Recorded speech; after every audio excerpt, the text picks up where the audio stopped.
Wir melden uns live aus Hamburg, hier von der Zukunftspersonal Nord, Hashtag ZP Nord. Für alle, die uns im Social Web folgen, teilen, kommentieren, das einbetten und weitertreiben. Und neben mir ist Bernd Wenske. Unser Thema ist, stellen wir Recruiting auf den Kopf? Was hast du da vor?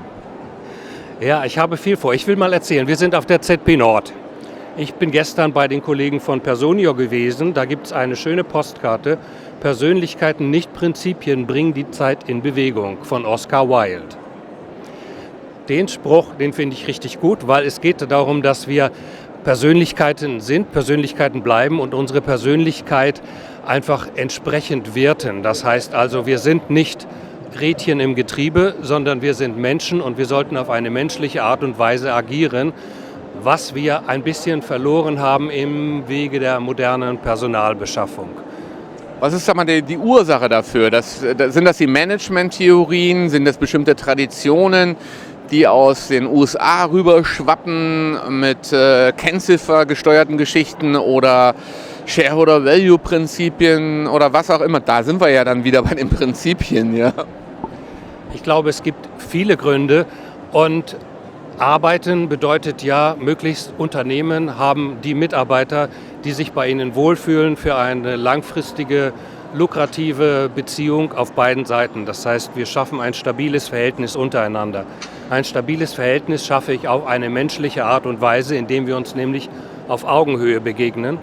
Und ich glaube, dass wir durch die Managementprinzipien, die wir aus dem letzten Jahrtausend immer noch mitschleppen bei uns, ein wenig eben nur an die Kennzahlen orientiert sind und sehr viel vergessen haben, dass wir Teil der Natur sind, dass wir Menschen sind und als Menschen gesehen werden wollen und als Menschen geachtet werden sollen. Das heißt, es geht nicht darum, zu atomisieren und die Dinge immer weiter zu zerlegen. Ich sehe hier unheimlich viele Lösungen, die immer dazu dienen sollen, Menschen ans Unternehmen zu binden, im Sinne von Employer Branding oder so. Aber ich habe das Gefühl, es atomisiert sich. Das heißt, es geht gar nicht darum, letztlich die Unternehmen und die Fachkräfte zusammenzubekommen, sondern es geht mehr darum, eine Lösung für ein Teilproblem zu schaffen und dafür eine Lösung anzubieten. Und das große Ganze verlieren sie einfach aus dem Blick. Und ich glaube, wir müssen an diesem System etwas ändern, in dem wir einfach alle drin sind und in dem wir schon sehr lange stecken, was aber nicht mehr funktioniert angesichts der 4 Generationen, die wir jetzt in den Unternehmen haben. Da kann man ja auch Stichpunkte nennen wie New Work-Bewegung oder Working Out Loud oder viele andere Geschichten, die es gibt, die bei mir auch eher den Eindruck erwecken, dass das so ein bisschen die Soße über den Schokopudding ist, ne? Die Vanillesoße, aber mehr auch nicht. Also im Kern ändert sich nichts, an den Machtstrukturen ändert sich nichts, an der Kaminkarriere der Deutschland AG ändert sich nichts. Dass es immer wieder ältere weiße Männer wie wir sind, die dann in den Top-Etagen sitzen, in den DAX-Konzernen, da ändert sich nichts. Also das kann ich noch weiterführen. Es ist wirklich auch eine Systemfrage. Ja, eindeutig. Und wir sind alle bemüht. Wir machen Diversity und wir versuchen uns zu öffnen. Was wir aber nicht tun, ist tatsächlich Diversity zu machen und uns zu öffnen. Das heißt, Frauen sind immer noch benachteiligt, auch wenn wir etwas anderes tun, auch wenn wir woke sind und unser Geschlecht aussuchen können. Das ist keine Gemeinsamkeit, sondern das ist einfach nur eine weitere Trennung der Menschen, die sich immer weniger zurechtfinden und immer mehr verlieren. Und wir haben in dieser Gesellschaft mit dem, wo wir uns ein bisschen Political Correctness schaffen wollen, sondieren wir uns in einem sehr speziellen Feld, was von internationalen Menschen, und ich arbeite seit Jahren mit hochqualifizierten internationalen Fachkräften, die verstehen das im Grunde genommen nicht. Die sagen, was ist eigentlich los? Ich bin eine Fachkraft, ich habe eine gute Qualifikation, ich habe 10, 15 Jahre Arbeitserfahrung. Wenn ich zu euch komme, dann muss ich mich rechtfertigen darüber, warum ich überhaupt gekommen bin. Dann bekomme ich keine Anerkennung der Leistung, die ich gemacht habe. Das dauert, wenn ich Glück habe, auf dem schnellen Wege jetzt mit den neuen Gesetzen vielleicht 6 Monate. Das kann aber auch 2, 3 Jahre dauern. Und als Arzt oder als Experte bin ich dann raus, weil in der Zeit bin ich in der Küche bei Kentucky Fried Chicken oder ich fahre Taxi und dann bin ich raus aus meinem Job. Das heißt, ich komme nicht wieder in die gleiche Qualifikation rein. Wir brauchen aber hochqualifizierte Menschen und müssen zusehen, dass wir dichter an sie rankommen. Und wir müssen verstanden werden in diesem Land, weil es ist sehr schwer von außen, bekommt Deutschland ein Bild von hohe Preise, schlechte Gesundheitsstruktur, ein schlechtes Mindset und sehr, sehr viele negative Dinge. Und deutsche Ingenieurkunst oder deutsches Mindset oder deutsche Gedanken werden eigentlich nicht mehr so richtig präsentiert, weil man traut sich dann nicht, das ist dann nicht korrekt, weil wir sind dann zu sehr deutsch und wir kommen in eine politische Ecke, in die wir gar nicht reingehören, weil es geht einfach nur darum zu sagen, wir sind hier, wir machen etwas, wir können etwas und wir müssen das nicht alles vergessen, sondern wir können auch aufbauen auf die Tradition, die wir seit Hunderten von Jahren in diesem Land haben. Aktuell heißt es aber, wenn wir mit internationalen Leuten zusammenarbeiten wollen und uns überhaupt das Recruiting anders sehen wollen, als es bisher gemacht ist, müssen wir tatsächlich neu denken und uns wieder besinnen auf alte Werte und alte Verfahren. Andererseits müssen wir ein bisschen vorsichtig sein bei allem, was so mit an Schlagworten reingeworfen wird. Also Diversity, New Work. Es sind super wichtige Begriffe und die sind richtig gut, aber sie decken nicht das ganze Feld ab. Und teilweise auch Worte ohne Konsequenzen. Ne? Also wenn du unser Außenbild ansprichst, dann haben wir ja doch eine ganz gute Grundlage in den wichtigen Geschichten. Also wir haben eine super Verfassung, die in diesem Jahr das 75-jährige Jubiläum feiert. Ich glaube, es war noch nie so eine gute Verfassung für die Stabilität der politischen Ordnung da. Wir sind doch ein relativ friedliches Land. Uns geht es eigentlich auch gut. Wir haben auch noch eine gute Basis bei den kleinen und mittelständischen Unternehmen. Wir haben Hidden Champions, die von Hermann Simon immer ausgewertet werden. Da sind wir Tabellenführer weltweit. Niemand hat so viele Hidden Champions, noch nicht mal China, USA, keiner. Also wir haben eine gute Basis, aber was müssen wir noch ändern? Wir müssen die Hidden Champions einfach arbeiten lassen und agieren lassen, weil die sind eigentlich alle Mittelstand. Das heißt, die sind nicht große Industrie, sondern die sind Mittelstand. Und durch die Politik, die im Moment gefahren wird, machen wir es dem Mittelstand schwer. Die Energiepreise sind hoch. Die Bereitschaft, Menschen aus anderen Ländern zu integrieren, ist relativ gering. Wir tun immer so, als würden wir das machen. Aber wir schaffen einfach Grenzen, die sind politisch gewollt. Es werden zum Beispiel immer Migranten und hochqualifizierte Menschen aus anderen Ländern in einen Topf geworfen. Sind Migranten stehen nachts auf der Straße und belästigen Frauen. Das mag sein, das ist auch so, diese Menschen gibt es. Aber das sind nicht die gut ausgebildeten, hochqualifizierten Menschen, sondern das sind andere Menschen, die so etwas tun. Und dadurch, dass die Politik das zusammenwirft, wird ein einheitliches Bild nach draußen nicht effektiv sichtbar. Das heißt, wir Mittelständler müssen mehr auf uns selber achten und wir müssen der Politik sagen, liebe Leute, wenn ihr uns in diesem Land halten wollt, dann muss etwas geschehen. Nicht nur mit Energiepreisen, die sehr viele Industrien betreffen und auch Schlüsselindustrien, die demnächst weggehen werden und woanders leichter Mitarbeiter finden als in diesem Land. Sondern es geht auch darum, das Mindset zu ändern. Das heißt, andere Menschen nicht als Bittsteller zu sehen, sondern als das Gold, was auf der Straße ist, was ich mitnehmen kann und was ich picken kann, weil dieses Gold ist da und es wird mir präsentiert. Ich muss es nur sehen und ich muss wirklich darauf fokussiert sein. Gut ausgebildet wird ja auch in vielen anderen Ländern. Also ich kenne mich, auf dem Balkan ganz gut aus. Ich habe alles bereist, was man bereisen kann, von Montenegro, Bosnien, Serbien etc. Ich weiß, dass da viele richtig gut ausgebildet werden, dass da ein riesiges Potenzial ist, auch für den deutschen Arbeitsmarkt. Ich habe 4 Jahre in Tunesien gearbeitet, weiß, was also in Tunis los ist, dass es da also auch super Leute gibt. Also auch da darf man nicht alles über einen Kamm scheren. Wir hätten schon eine Menge Potenziale auch für den deutschen Arbeitsmarkt. Ja, unbedingt. Also ich habe seit 2012 mit ungefähr 500 Coaches, hochqualifizierten internationalen Fachkräften gearbeitet. Und die kamen tatsächlich aus aller Welt, also von Taiwan und China bis nach Kanada, Südafrika und Südamerika und von überall. Und diese Menschen, die bringen derart viel Motivation, eine derart hohe Kultur und eine gute Ausbildung mit, dass es unbedingt wert ist, mit diesen Menschen zu reden. Und wir haben immer noch Regeln, firmeninterne Regeln, dass zum Beispiel in Management, in Führungspositionen wenn sie mittleres Management oder höheres Management betreffen, auch in internationalen Abteilungen. Ich kenne eine Firma mit einem großen blauen Zeichen aus Hamburg. Für die ist das bis vor kurzem, da wusste ich es noch persönlich, jetzt weiß ich nicht, ob sich es geändert hat, aber da war Usus im internationalen Marketing, wo Englisch gesprochen wird auf den Fluren, muss ein Deutsch mindestens B2 vorhanden sein, sonst darf ich dort nicht arbeiten. Das ist für mich Idiotie. Das ist etwas, was an den Menschen vorbeigeht und was noch schlimmer ist, was auch an den Unternehmen vorbeigeht, weil ich schneide mir in mein eigenes Fleisch. Und es ist von den Vorständen ist das erkannt worden, dieses Problem. Vielleicht sind sie es inzwischen angegangen. Meine Zahlen waren kurz vor dem Lockdown, wo es noch schwierig war. Aber dieses Denken, was wir einfach immer weiter fortgetragen haben, das hat funktioniert und wir waren so. Aber jetzt ist etwas anderes. Das muss sich tatsächlich durchsetzen. Und das sind Entscheidungen, die getroffen werden müssen. Und die müssen von oben nach unten kommen. Weil ich kann nicht von unten eine Veränderung anstoßen, sondern es muss eine andere Strategie gefahren werden. Wir müssen anders miteinander umgehen.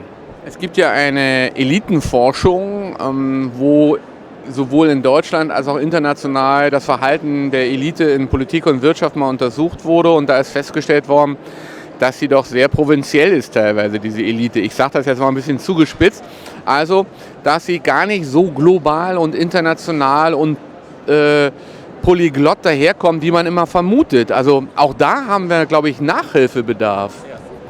Ja, du siehst das zum Beispiel an der Sprachdiskussion, die geführt wird. Also wir erwarten von Menschen, die in unser Land kommen, dass sie auf einem bestimmten Niveau deutsche Sprache sprechen, ob sie es brauchen oder nicht. Auf der anderen Seite, wie sie diese Kenntnisse erlangen. Wir haben einen Großteil von nicht so gut gebildeten Menschen aus dem Ausland, für die finanzieren wir Sprachkurse. Wenn ein Ingenieur aus dem Iran nach Deutschland kommt, muss er eine Firma finden oder es selber finanzieren, weil er bekommt nicht auf öffentliche Gelder, um seine Sprachkenntnisse zu verbessern. Das heißt, dort stellen wir Anforderungen, aber wir überlegen uns gar nicht, in welcher Form können wir die vielleicht bedienen oder so. Es geht darum, dass wir fordern und sagen, du musst gut Deutsch sprechen. Selbstverständlich spreche ich Englisch. Wenn du dann Menschen in Führungspositionen ansprichst in englischer Sprache und sagst, wir können das zusammen diskutieren, weil der Kandidat ist besser im Englischen und wir haben einfach eine breitere Varianz an Ausdrucksmöglichkeiten, dann kommt, no, not at the moment, I would like to talk to a colleague, please let's stop at this point. Und das finde ich sehr schade, weil wir vergeben etwas. Und eigentlich ist es aber ein Zeichen dafür, dass wir immer noch auf einem hohen Ross sitzen und glauben, dass wir uns ganz viel erlauben können, was meiner Meinung nach nicht der Fall ist, weil wir müssen uns international ranhalten, damit wir noch ein Level halten können und vielleicht auch was aufstocken können. Und die Hidden Champions, die wir dazwischen haben, die machen es letztlich nicht wett, weil die haben einen kleinen Kreis von Menschen, die es verstanden haben und mit denen sie auch auf eine andere Art und Weise oftmals zusammenarbeiten. Da ist es nämlich nicht mit einer starren Hierarchie, sondern da begegnet man sich mehr auf Augenhöhe. Da ist eine gewisse Überheblichkeit im Spiel, glaube ich auch Führungsebene, sowohl in Politik als auch in Wirtschaft. Wenn man sich das Verhalten der Hidden Champions dann wiederum anschaut, eine Firma wie Multivac, die also wirklich weltweit auch Firmenvertretungen haben, die sagen sich, okay, wenn wir das halt hier jetzt von der TU München nicht bekommen, dann gehen wir halt in den indischen Markt oder woanders oder nach China oder. Da bekommen wir sie. Da haben wir auch eine Dependance. Da wird auch produziert. Also stationieren wir die da direkt. Die arbeiten dann zwar auch für die Firmenzentrale im Allgäu, aber die operieren mittlerweile ganz anders. Ja. Und das ist ja nicht das Ziel, was wir haben letztlich. Wir wollen ja nicht die Unternehmen vertreiben aus diesem Land, sondern wir wollen ja letztlich, also es geht ja um ein Triple Win. Das heißt, es geht darum, dass Menschen eine gute Arbeit haben, sich zurechtfinden und zufrieden sind und eine gute Leistung bringen. Es geht um Unternehmen, die gute Mitarbeiter brauchen, damit das Ganze wachsen kann und gedeihen kann. Und es geht um einen Staat, der möchte, dass viel Umsatz generiert wird, damit mit den Steuern dieses Leben finanziert werden kann. Also hätten wir eigentlich alle etwas davon, wenn wir ein bisschen zusammenrücken und vielleicht über unseren Schatten springen. Ja, dann ist es dann auch vielleicht ein bisschen hilflos, wenn dann Olaf Scholz in der Welt umherreist, in Indien dann irgendwie versucht, die Leute zu begeistern, ob sie nicht nach Deutschland kommen, oder er in China gefragt wird, ob man denn auch dann Cannabis konsumieren müsse, ne, nach Deutschland. Das war natürlich eine politische Provokation, aber so ein bisschen hilflos wirkt das schon. Ja, es ist Politik, würde ich sagen. Also es geht einfach darum, ein gutes Bild nach außen zu machen, aber es geht nicht darum, direkt eine Lösung zu schaffen, weil eine Lösung muss praktikabel sein. Eine Lösung muss sich umsetzen lassen. Eine Lösung darf nicht Theorie sein, sondern muss Praxis sein. Wenn wir jetzt natürlich ein paar Negativmeldungen bekommen von Unternehmen, die Stellen abbauen in Deutschland, darf das nicht davon ablenken, dass wir natürlich in den nächsten 10 Jahren immer noch einen Fachkräftemangel haben werden. Dass dann die Boomer ja jetzt dann erst richtig in Rente gehen. Das kommt ja noch in den nächsten Jahren. Also meine Generation, ich bin jetzt 63 Jahre alt, ne, in den nächsten 6, 7 Jahren sind wir dann weg vom Arbeitsmarkt. Ich vielleicht nicht, ich werde dann weiterarbeiten, ich bin ja Unternehmer, aber viele andere Angestellte sind dann weg. Und da gibt es Studien, zum Beispiel vom RWI, die belegen klar, Robotik, künstliche Intelligenz, Automatisierung, Rationalisierung werden nicht ausreichen, um diese Lücke zu füllen. Also wir kommen gar nicht drum herum, attraktiver zu werden, auch für ausländische Arbeitskräfte. Unbedingt. Und wir müssen von Erfahrungen profitieren, die nicht unseren herkömmlichen Ausbildungswegen entsprechen. Das heißt, jemand, der zum Beispiel irgendwo ums wirtschaftliche Überleben kämpft in irgendeinem Land und dann nach Deutschland kommt, weil er sich hier wirtschaftlich bessere Möglichkeiten erhofft, der bringt unheimlich viel Resilienz mit. Was wir hier so machen und was uns beschäftigt, wo wir sagen, oh, was ist da schon wieder los, da lachen die drüber, weil die sagen, ich kenne was anderes. Ja. Das haut mich nicht um. Und diese Resilienzfaktor zu nutzen oder andere berufliche Erfahrungen, andere Ausbildungserfahrungen zu nutzen, halte ich für unbedingt wichtig. Das heißt, da müssen wir aufmachen. Wir müssen weg von diesem reglementierten Berufs- und Anerkennungsverfahren, wo wir mit Papier und Stempel sagen, du darfst das, wenn du das hast. Und solange du deinen Stempel und die Unterschrift nicht hast, darfst du das nicht machen. Das führt uns international ins Abseits. Zum Schluss deine Empfehlungen sowohl an die Wirtschaft, an das Personalmanagement, an die HR-Szene, aber auch an die Politik. Was muss jetzt gemacht werden, ziemlich schnell? Wir haben das Thema Recruiting auf den Kopf gestellt. Und es geht darum, dass wir anders vorgehen. Und ich bin in einem Projekt beteiligt, an dem wir einfach anders denken. Und zwar, Kandidaten präsentieren sich und Unternehmen bewerben sich bei den Kandidaten. Und die Kandidaten entscheiden zuerst anhand eines anonymen Profils des Kandidaten, mit welchem Unternehmen gehe ich in Kontakt und mit welchem nicht.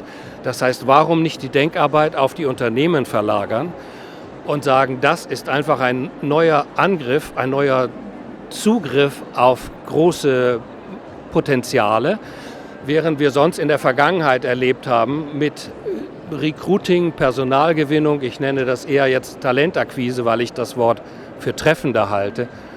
Und wir haben einfach erlebt, dass aufgrund von einer Signing-Fees eines Headhunters Menschen an die Wand geklatscht werden, dass es nur darum ging, erstmal zu unterschreiben und letztlich die Unternehmen und auch ein Mensch, der vielleicht aus einem anderen Land gekommen ist, der erhofft hat, seine Karriere hier fortzusetzen, der noch Frau und Kinder hat und die gerne nachholen würde, wenn der nach 3 Monaten wieder auf der Straße sitzt und von vorne anfängt, dann hat letztlich keiner gewonnen, außer der eine Fee bekommen hat. Und da müssen wir einfach anders denken. Und was erwartest du von der Politik? Ich erwarte von der Politik, dass sie Versprechen einhalten und dass sie mal auf das Volk schauen und sich nicht in einem Elfenbeinturm befinden, indem sie der Meinung sind, ich fahre irgendwo hin und sage den Leuten, Deutschland ist ein tolles Land und sie werden alle kommen. Das hat Angela Merkel auch 2009 gemacht. Und was ist passiert? Letztlich gar nichts. 2015 hat sie dann die Tore aufgemacht, hat gesagt, ihr dürft alle kommen, auch wenn das nicht EU-Politik entspricht und wir in Deutschland sind für euch da. Und es hat uns zu großen finanziellen Herausforderungen und immerwährenden Problemen geführt. Wir müssen da anders rangehen und wir müssen unterscheiden zwischen den Asylanten, also den Menschen, die aus schlechten wirtschaftlichen, politischen, menschlichen Verhältnissen flüchten müssen und denen, die bereit sind, eine Leistung in diesem Land zu erbringen und schon die Voraussetzungen dafür haben. Das heißt, sie müssen nicht erst ausgebildet werden. Was wir jetzt, wenn wir Bildungsinitiativen machen, braucht es 10, 15, 20 Jahre, bis die greifen, weil vorher sind die Menschen nicht verfügbar. Andere sind verfügbar, also warum machen wir es nicht einfacher? Wir haben eine Blue Card, aber auch mehr positive oder mehr negative Seiten ist auf jeden Fall eine komplizierte und nicht die einzige Lösung, die wir anbieten können. Und da ist die Politik gefragt. Und natürlich nicht alles in einen Topf werfen. Ne? Also derjenige, der politischer Flüchtling ist, der hat natürlich seine Motive, dass er hierher kommt, aus humanitären Gründen. Und das wird dann mal ein bisschen immer vermengt. Und das andere ist halt wirklich, dass wir offener werden, internationaler, globaler, auch freundlicher gegenüber den Arbeitskräften, die im Ausland dann vielleicht zu uns kommen. Aber die stehen nicht Schlange. Nein, die stehen nicht Schlange und wir sind international in einem Wettbewerb. Ja. Also Deutschland ist nicht das einzige westliche Land, was um Fachkräfte buhlt.